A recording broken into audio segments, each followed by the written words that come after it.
Hello guys, good morning! Ito po si Merly.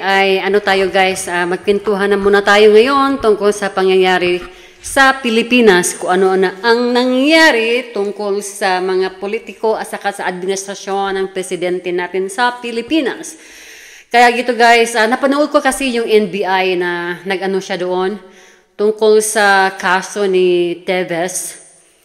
O yung yan nga ano ko lang na-catch ko lang yung sinasabi ng NBI na umuwi ng Pilipinas na hindi dala si Teves. Pero nung pagpunta nila doon, nakapagtaka, 'di ba? Na dapat nga yung case na pumunta sila doon, dapat nga na madala nila si Teves pauwi ng Pilipinas para harapin yung kaso. Pero nangyari, wala sila nagawa. Andoon lang siya naiwan.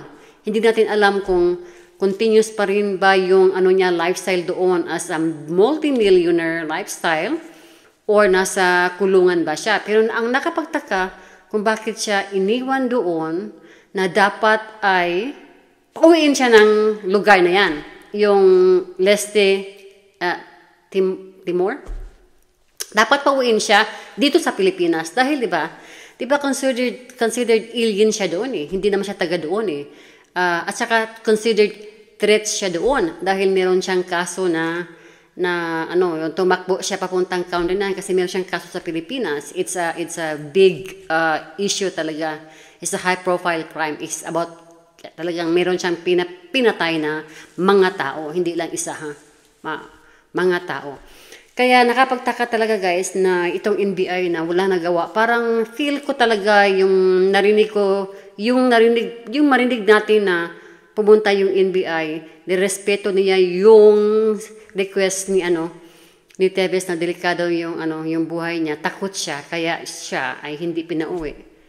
Parang guys, parang show off lang ang ginagawa ng NBI. Pagpunta doon, they are just wasting their money and time, di ba?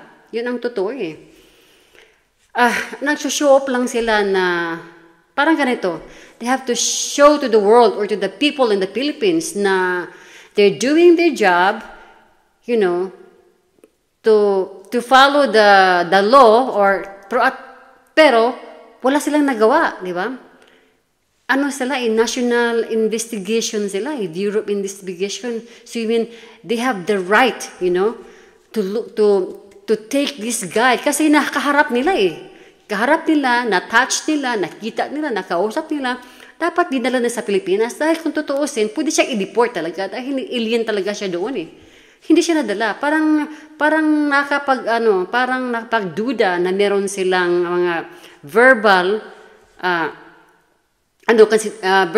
talking na like a secret na parang sasabihin na lang natin in short na it's better you stay here, it's safe for you. Pero dalawa lang kalagayan mo, enjoy your life, you have the money, you have the billions to pay you to kill somebody, you got your money, you got your millions, or maybe you're gonna die here in this country that you live in, di ba? Parang ganyan yung deal nila Kasi guys, alam mo, sa totoo lang, hindi lang ito sa Pilipinas nangyari. Nangyari ito around the world na ito talagang mga kaliwa na kaklaseng politiko ay talagang pumatay talaga ito to commit a crime. Tapos, pagdatapos na yung crime, pwede nilang patayin yung tao na inutusan nila o binabayaran para matahimik ang lahat para to clean their reputation as a party. Meron silang ganyan hindi lang sa Pilipinas yan. Is going on around the world. Kasi alam mo naman, social media na tayo ngayon. Ang daming mga ganyan na pangyayari. So, nakapagtaka talaga. So, kaya guys, sa mga propagandang ganito ng NBI, wag po kayong maniwala kagad kung ano yung mga sinasabi nila na we protect him, delikado yung kalagayan niya. No.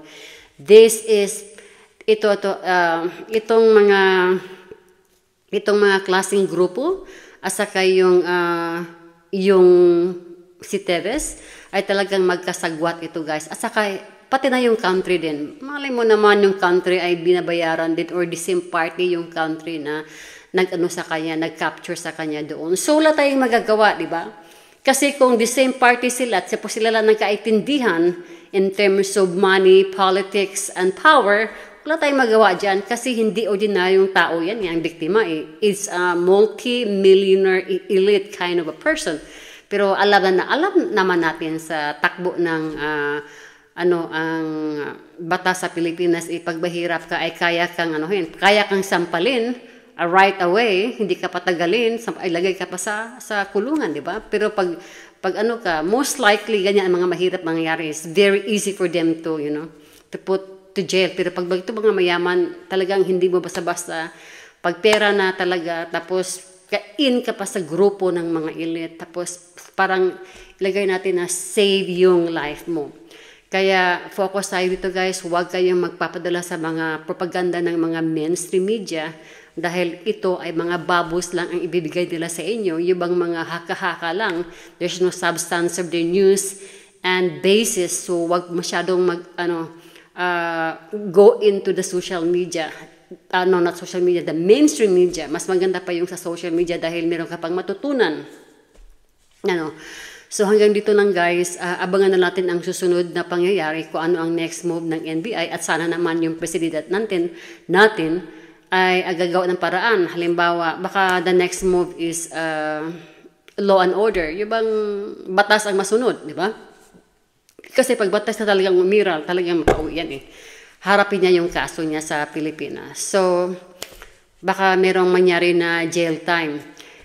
At saka hindi naman tayo talaga, hindi tayo, people are not blind. May nangyari dito eh, may pinatay eh.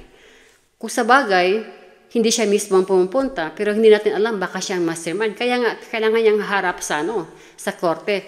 Pero, natakot ang tagi siya kasi malay mo naman, for more than a year na hindi pa siya na-capture, baka ang gobyerno ay meron ng mga strong evidence na compile nila, to accuse na siya talaga ang nagsimuno ng pagpatay ng grupo ni Digamo. So kasi it's political rivalry ito eh.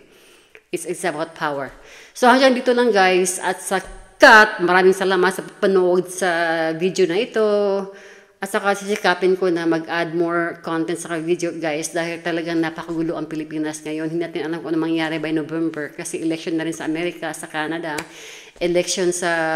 Merong election din maganap next year sa Pilipinas. So, ang sa akin lang is, sa akin talaga is for the people. Kasi mahirap ngayon eh, hindi balance ang mundo eh.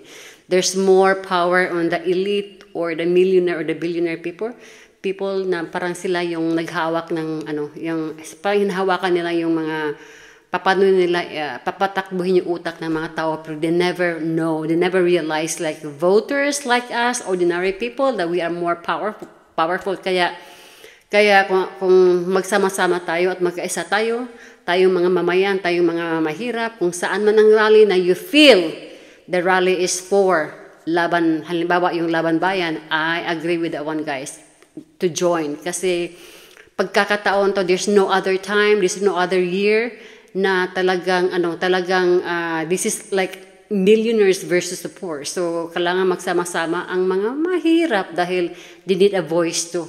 Kasi pag walang sa kanya, pala walang mag-lead sa kanya, walang mangyayari sa buhay, walang magbabago. If you don't wanna change, there's gonna be no change in this world. So it's a right timing. God will not allow it that the elite, the multimillionaire, the billionaires people will manipulating our mind, take over the world. So kailangan tayong mga mahirap, we have to raise our voice. We have to speak up, stand up, We have to be strong. We have to protect our democracy. Kasi pag hindi, the more they will destroy our democracy dahil they have the power, to control everything. Lahat na, pati na, everything na, pwede nilang i-crash yung economic, pwede na, lahat na. Kaya tayo ay papahirapan dahil this is God.